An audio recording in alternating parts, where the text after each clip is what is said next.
Davi é o rei mais conhecido da história de Israel e talvez de toda a história do mundo, mas a maneira pela qual ele chegou a essa posição é diferente de muitos outros reinados.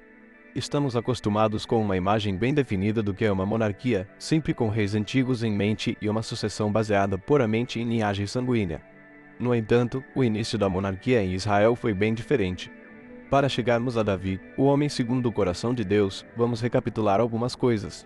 Após serem libertos por Deus da opressão do Egito, Israel foi liderado por Moisés, que atuou como mediador entre Deus e o povo. Posteriormente, Israel passou a ter uma grande variedade de lideranças, com as 12 tribos possuindo seus próprios líderes. Isso fez com que elas não fossem unidas e frequentemente falhassem em se ajudar em caso de invasões estrangeiras.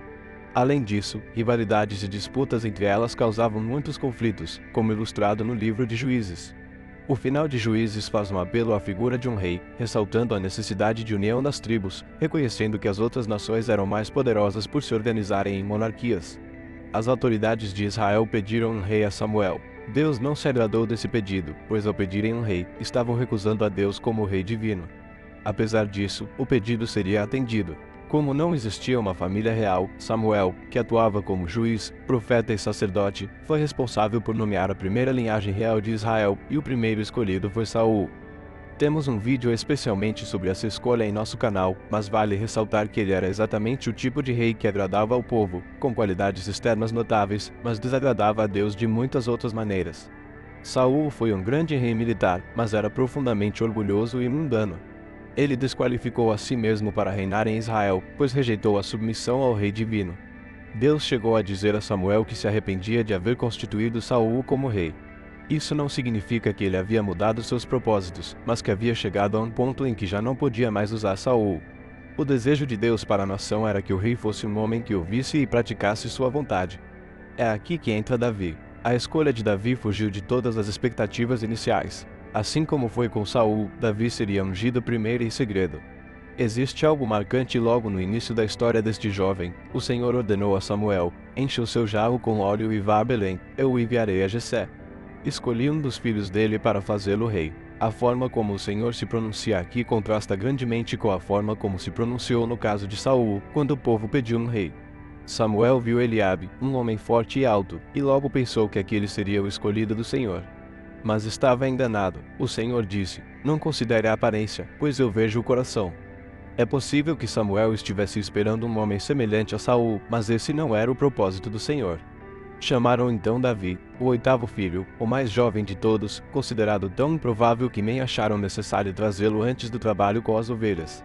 Algo mencionado em nosso estudo sobre Saul, mas que merece ser lembrado aqui, é como o chamado de Saul se relaciona com jumentas perdidas, animais teimosos, enquanto o chamado de Davi se relaciona com ovelhas, animais obedientes.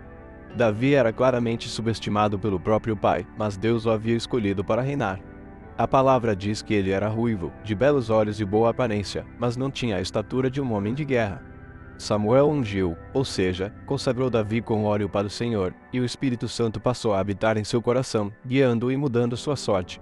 Sua unção não é explicada no texto, mas o fato de o Espírito do Senhor se apossar dele garantia que ele estava sendo equipado por Deus, não importando o que o futuro reservava. Samuel voltou para Ramá com a missão cumprida, e a família de Jessé continuou como antes. Não demorou muito, porém, para que Davi já estivesse ocupando uma posição na corte de Saul.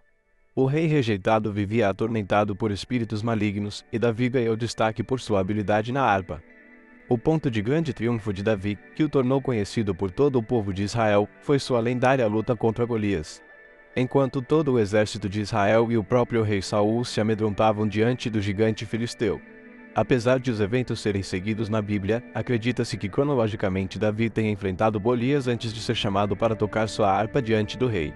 Davi possuía uma coragem fora do comum, pois confiava no Senhor de Israel, segurando-se em Deus como seu protetor, e era exatamente isso que o Senhor buscava, não um grande guerreiro e um homem alto e forte, mas um homem com o coração correto. As experiências de Davi como pastor de ovelhas o capacitaram para conduzir o povo de Deus, o rebanho do Senhor. Sua habilidade na harpa, que o levou à corte num primeiro momento, capacitou-o a desenvolver os salmos, poemas e canções tão belas e profundas sobre a vida espiritual.